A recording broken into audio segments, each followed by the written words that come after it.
Last week, we were talking about catchers and whether or not it's a good idea to get rid of catchers after they have a big year because they get banged up, and a lot of them don't have long careers where they are super hitters. So I did a little bit of research and I looked at catchers with a 300 average and 30 home runs in a season.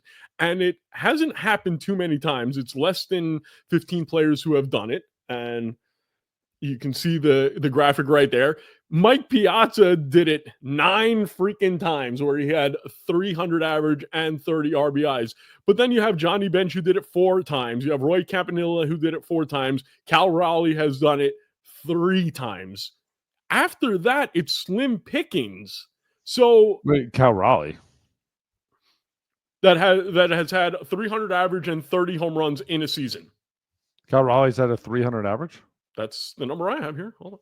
Or 300 average. Yeah, because he's not even on the sheet. No. It's a different list that I'm looking at. Sorry, my mistake. The list over here is just talking about 30 home run seasons. Oh, but the problem is the list we're seeing is 300 average and 30 home run seasons. Yes. So this is the original list that I wanted to go on. Alex kind of threw me for a loop on this one because I was looking at a different list.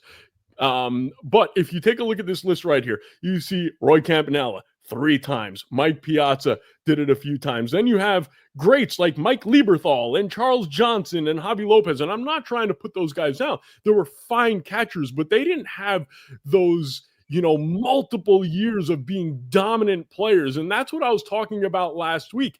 If you have a guy like Adley Rutschman, who has shown that he has power, he can hit for average, he's a good defender, but overall, he's not going to do that too many times.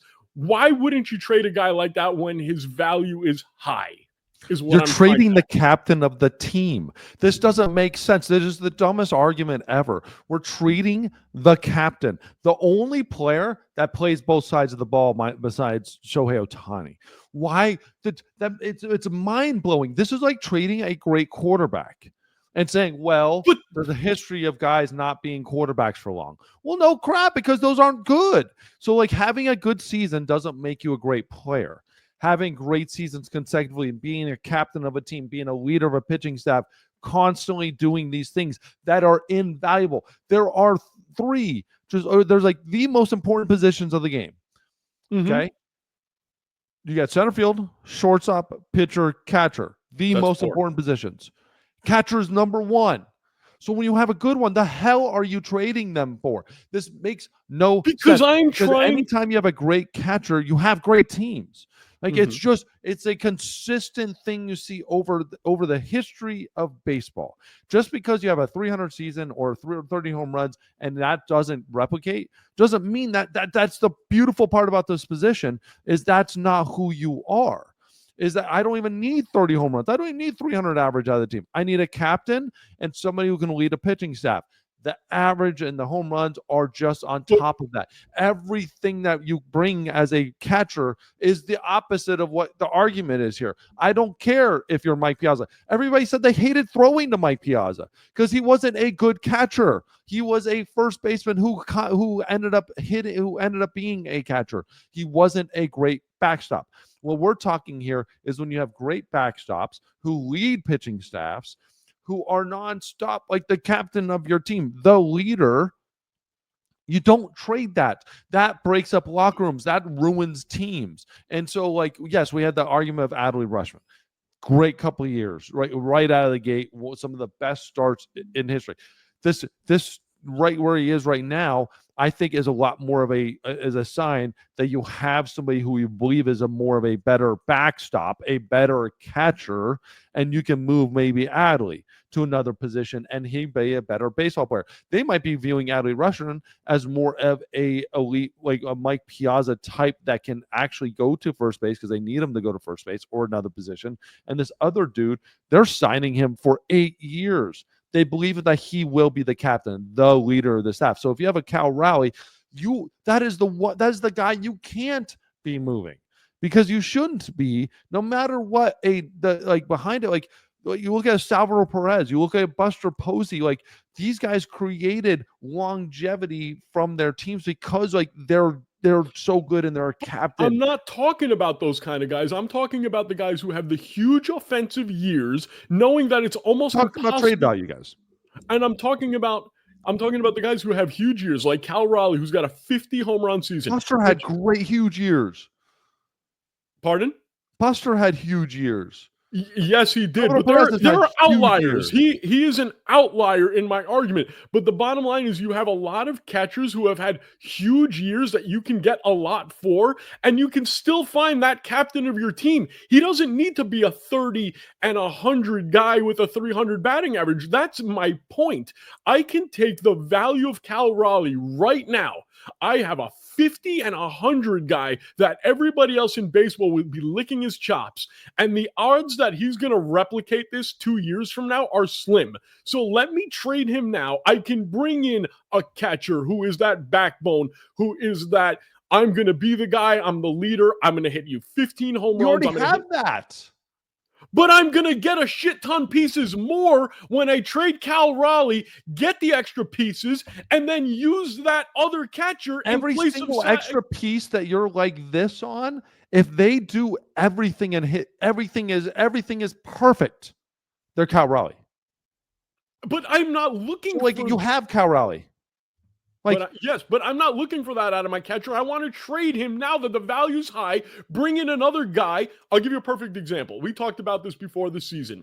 If you had traded the top 3 prospects in their farm system and Adley Rutschman, would you have gotten Paul Skeens? Potentially. Now, we don't know, but that is not a bad trade, is it? It's a fair trade? Top 3 prospects and your catcher? Yes, that's a bad trade. All right. Top 2 prospects or 2 of your top 5 prospects, something like that, and Adley Rutschman for Paul Skeens. Is it an even trade?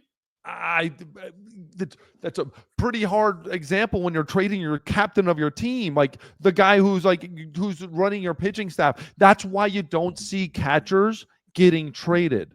There's so much more value than them just hitting. The one position you don't see getting traded is a starting catcher. Like, you don't see it, right? You never see starting catchers getting traded. It's like starting quarterbacks in the NFL. You don't see them going anywhere. You see backups becoming starters and doing well and then going because the starter got healthy. That's the only time you ever see like you Sam Darnold like right now, right? Or you see like Cousins kind of jumping around because he's always coming in as like the number 2 guy, and then the starter gets hurt and now he's like a number 1, but he's making so much money nobody wants him type of thing. Anyways, you don't see catchers ever really getting traded. You see them signing and staying with teams forever. Like, this is that one position that when you have it, you never get rid of it. And a guy like Cal Raleigh, yes, you will get the house for him without a doubt.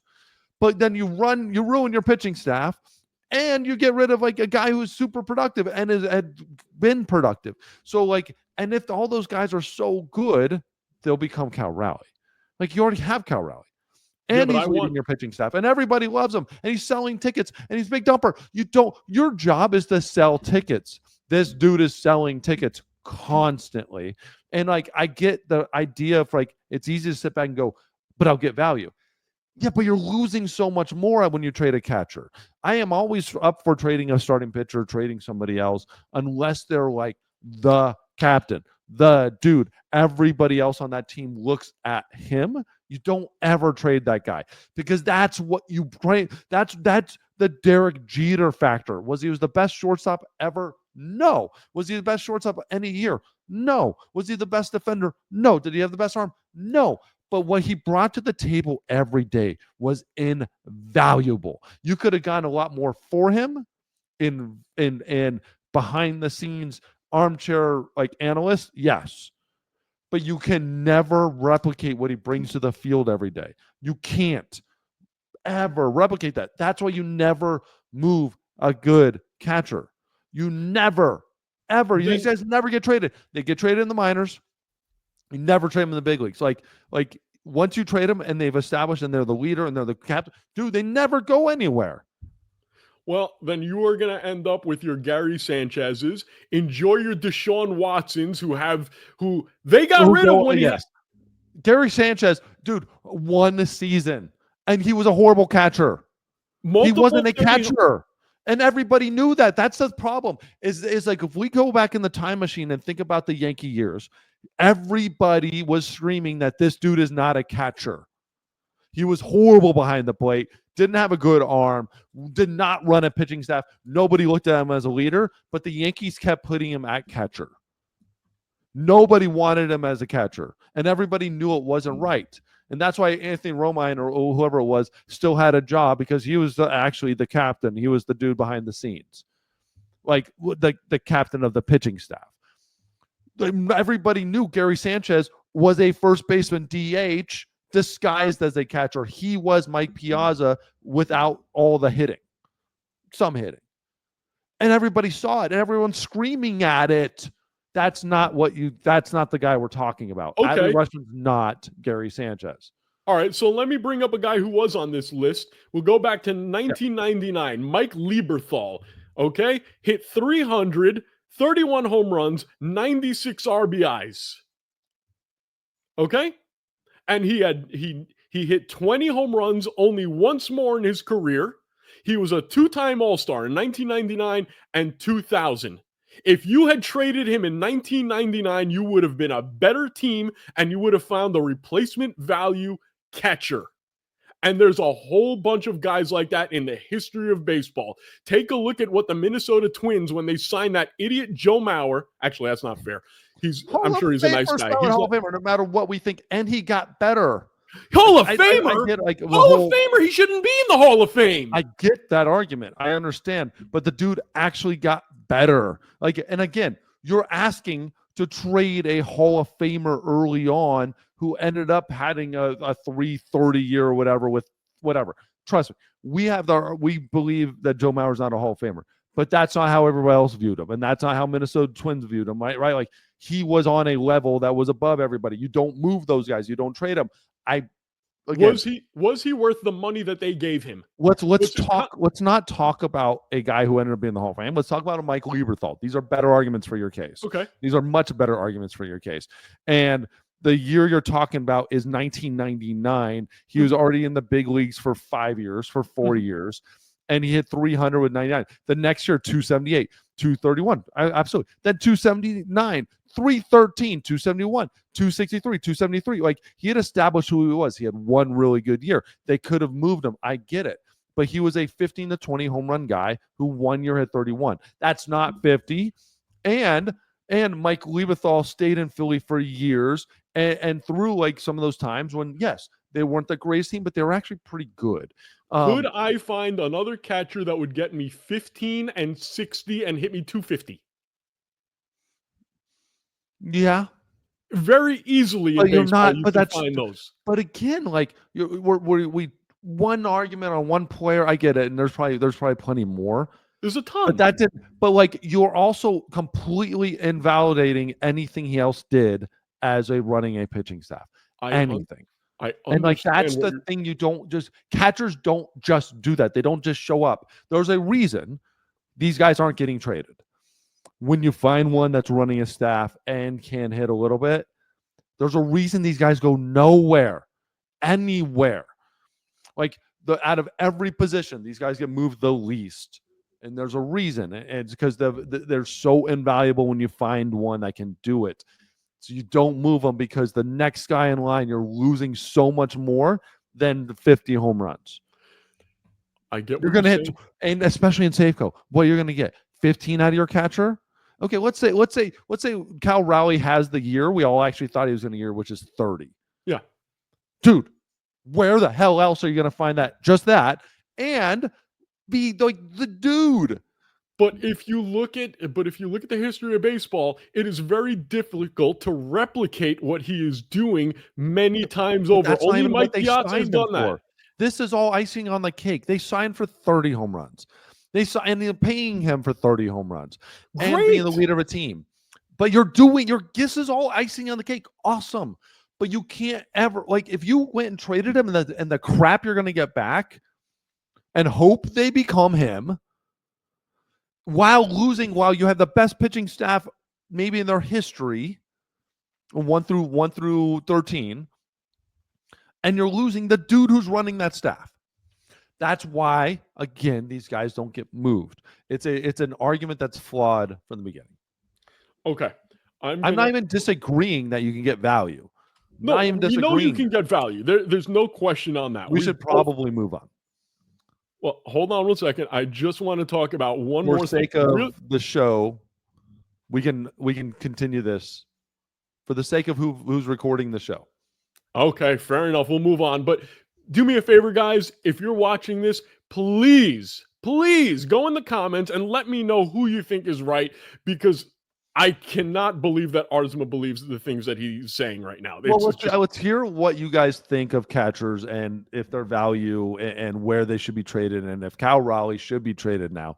Would they be a better team trading him after the season? All I'm saying is, if right now the Nationals came up to me and said, I'm going to give you Mackenzie Gore, James Wood, and Riley Adams for Cal Raleigh, I'm making that trade. You're not going to get them. Okay. That's a problem. Is like, it's easy to say that you're not getting those guys. You're not getting major league talent for that.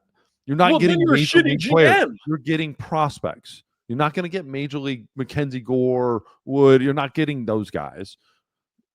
Well, then somebody's a moron. If they're not, if you can only get prospects, you're an idiot.